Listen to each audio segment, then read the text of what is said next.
This is the third to last episode of season 3, and of course it's a big one. It's conference championship week. We got 2 games we're looking over today. Only 2, the AFC championship and the NFC championship. These games are going to be massive. They're going to be huge, and I cannot wait to take a look at them right now. Let's get started with today's episode. Let's not even waste any time.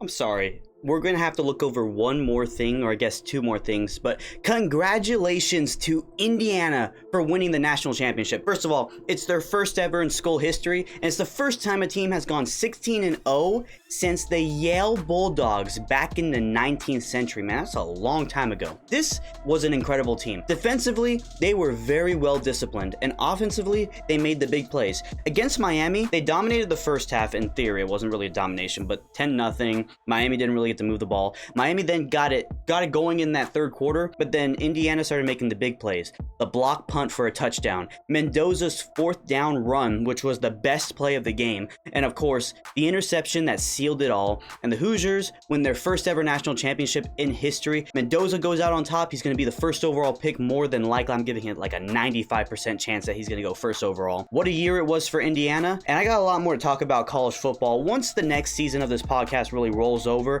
I'll have 2 episodes talking about Notre Dame in general and talking about the college football playoffs, because I got a little bit of critiques on both ends I want to talk about, but we'll get to that when it's time. But for now, congratulations, Hoosiers. You are the 2025-2026 national champions. Last week, I went 3-1 for the divisional round. Overall, my playoff record is 8-2, and the one game I got wrong in that divisional round was the Buffalo-Denver game, and that one, I kind of feel like I got it both right and wrong, because I, think that Buffalo got screwed with that call. It was clearly a catch. I don't know how you have the ball in possession, you hit the ground with the ball still in possession, but because the defender, rolls over, suddenly it's an interception. I don't get it, and I think that it was both a terrible thing for the NFL, knowing what happened in that last drive, and we'll get to that when we get to the AFC Championship game, but ultimately that game felt bitter in multiple ways. But we're going to ignore all that because it's time to get into the predictions. We're not even going to waste any time because this video shouldn't be too long. I sometimes ramble too much, and I'm going to ramble even more. Get ready. The AFC Championship is between the number 2 New England Patriots and the number 1 Denver Broncos. The last time these 2 teams played in the conference championship was 10 years ago when Tom Brady and Peyton Manning played their last rivalry matchup. Manning won 20-18 and went on to win Super Bowl 50, Denver's 3rd Super Bowl in their history. And it's Peyton Manning's 2nd Super Bowl as well, but Tom Brady would go on to make a dynasty and, 7 Super Bowls, and Tom Brady's the greatest. We already know the whole story. Now we're in 2026, and this is a whole new story, and it would have been so incredible. Drake Maye versus Bo Nix, 2 players drafted in the same draft, top 15 picks both. New England went after Drake Maye. It almost seemed like a little bit of a gamble because of the whole Mac Jones situation. Almost felt like kind of the same quarterback, but Drake Maye proved with a proper head coach and Mike Vrabel that he can take that next step. And not only did he take a next step, he took a giant leap.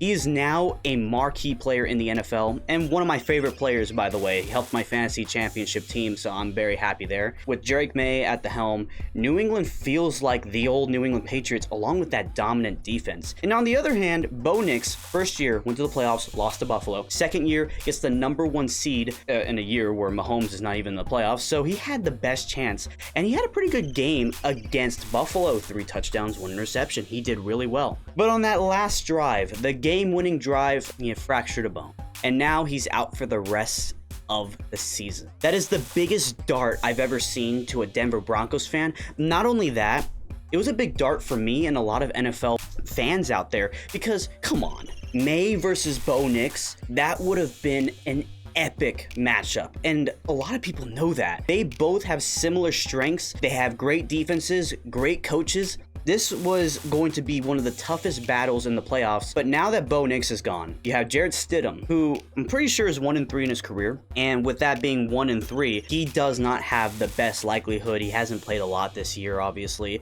and Drake Maye is on an MVP caliber. So you went from having a matchup where these teams were basically neck and neck to an ultimate fall off of the number 1 team. And that hurts because as great as Denver's defense is, I don't think that offense can move up and down against New England. I saw what New England did into Houston, 4 interceptions for CJ Stroud. You're telling me that this defense is going to struggle with Jarrett Stidham? If they do, that's embarrassing. And they should not overlook Denver. The defense for Denver is amazing and can put Jarrett in a lot of good situations, but it's so mismatched. I believe that for the first time since 2018, the New England Patriots are going to the Super Bowl. They will win 27-10. This is going to be lopsided. Defensively, you're going to see a low-scoring game. I mean, 27 points is a lot, but the only reason why it's going to be a lot is because Denver's not really going to move the ball much, so New England's going to have a lot of opportunities. And with that, the Patriots will go on to Super Bowl 60. One heck of a season for New England and Denver for that matter. And if Denver manages to win this game, I mean, wow. That will be one of the best stories you could possibly imagine. But I don't think it's going to happen. I would love to have seen this matchup a lot more fierce, but it doesn't look like it's going to be that way. And then on the other side, the NFC Championship game between the number 5 Los Angeles Rams and the number 1 Seattle Seahawks. The trilogy. First time around in LA, LA won barely. Second time around in Seattle, the greatest game of the year went to overtime where Seattle won 38-37 after getting that 2-point conversion. What a game it was, and I was there watching the entire thing. Puka Nacua had 63 points in fantasy, and I was like, wow, that's unbelievable. What a great game that was. And now we get the trilogy. You got Matthew Stafford, an MVP candidate, most likely going to win the MVP because of the statistics are off the charts, and for being as old as he is still playing like a superstar. But it also helps you got players like Kyron Williams and Blake Corum running your backfield, that you have Puka Nacua and Devontae Adams as your 2 main wide receivers. He has some of the best support and one of the best young defenses coming up. They have a really complete team along with Coach McVay. And for that, LA is really complete. And then on the other hand, you have Sam Darnold, a journeyman at one point.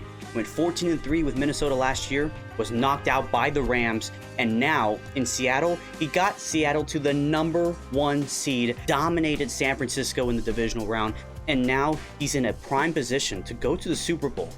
And that's something that I would have never thought. I would have never said that Sam Darnold would be the starting quarterback of a team for an entire season and take his team to the Super Bowl. Those words were never imaginable after his departure from the New York Jets. I didn't think it was possible. But when you have JSN, one of the best rising receivers in the NFL and potential offensive player of the year, along with a great running game, he did lose Charbonnet. Kenneth Walker is a big-time name as well. You have Cooper Kupp, the vet there, the former Ram. You had Rashid Shaheed come from the Saints, and he opened up that game with a 95 kickoff return touchdown. How about that? And then that defense. Seattle's defense is tough. It's one of the best in the NFL, and they were on full display over these last few weeks, especially in that San Francisco game. 2 San Francisco games, holding them to 3 points in Week 18, and then 6 points in the divisional round. That's domination from Seattle, but the last time these two teams play, they gave up 37 points, and Puka Nacua had himself a game. So what happens in the trilogy? Both Sam Darnold and Matthew Stafford are MVP candidates in my mind. I believe that they both deserve a shot at the award, and this matchup is huge. I was going back and forth with this, because in all seriousness, Matthew Stafford, this is like a storybook year, similar to Sam Darnold. But for him being this old and having the chance at the MVP situation, I mean, you got to give it to the old man. You're in one of the toughest environments in all of football. Lumen Field, the loudest place on planet Earth at times. And it proved against San Francisco. It's like, this is the most disruptive crowd I've ever seen. You have Sam Darnold, who's having the year of his life. You're seeing JSN have the season of his career. And the defense is playing at a remarkable level. This is going to be a shootout. But for the first time since Super Bowl 49, the Seattle Seahawks are going to go to the big game. They will win this matchup 35-30, a thriller, one of the best games of the year. Probably not going to top the one in Thursday Night Football, but it's going to be a great game. So Seattle, I had you going 7-10 at the beginning of the year. Now I believe that you're going to the Super Bowl. Great coach. Sam Darnold took a big leap forward. JSN took the major step forward, and that defense is incredible. Seattle, welcome back to the Super Bowl. That is my prediction. And speaking of Super Bowl 49, I believe that it's going to be the New England Patriots and the Seattle Seahawks in Super Bowl 60 in Santa Clara, California. that would be a big time matchup, but let's see if that ends up being the case. Thank you guys so much for watching today's episode, and if you love today's episode, please leave a like, comment down below, and subscribe if you haven't already. We're close to hitting 200 subscribers. Thank you so much for all the support. We just passed over 250,000 total views on this channel, and it's been an amazing start to the year. It's been very successful, amazing. I'm totally loving doing all of this, and I cannot wait for the next season. Once the Super Bowl passes by, we're gonna have a long off season, but I'm gonna have a lot of fun. I'm gonna incorporate video games and being able to be on stream talking with people. So if you ever want to check out any of my live streams, they're gonna be right here on YouTube. And you let me know if you want to chat with me in chat, then yeah, I'm down. I'm happy to do that. So I hope you guys have a great rest of your day. Go follow me on all my social medias and prepare to watch Conference Championship Week. Congratulations to Indiana. Let's see who's going to the Super Bowl. Hope you guys have a great day. Take care, and I will see you all in the next one. Peace out.